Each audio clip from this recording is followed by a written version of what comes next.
হ্যাঁ আলার পুকুরি যাবে সেটা ভালো, তোমাকে এই কাতলাটা বুকি করলে ছবি তুলবে। অনেক বড় বড় মাছ রাখা আছে। কি হয়েছে ভাই? এখানে মাছের জন্য চার তৈরি করা হচ্ছে।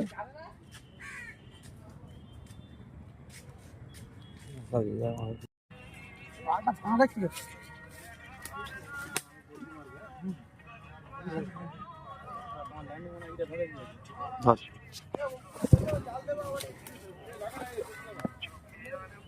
মারো মারো, চলো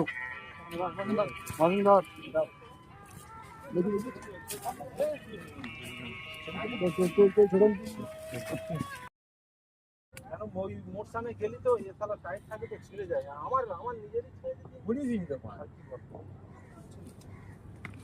সন্ধ্যাবেলা মাছ বলার পরে কাঁটাগুলো বার করে দিচ্ছে, মাছগুলো যেগুলো ধরার পর একটু ছবি তুলে নিলাম আমার ভাইরা। এই মাছটা আবার বাবা কাটা চোখ দেয়। কাতলাগুলো ক্রোকোডাইল উঠলো নাকি? অনেক ক্রোকোডাইল ক্রোকোডাইলও নিয়ে এসেছে। এই এর থেকে বড় ইয়েতে আছে বাইরে ছোট। কি হয়েছে? মাথা মাথা দিয়ে বাস হ্যাঁ চেয়ার নিয়ে যাবো।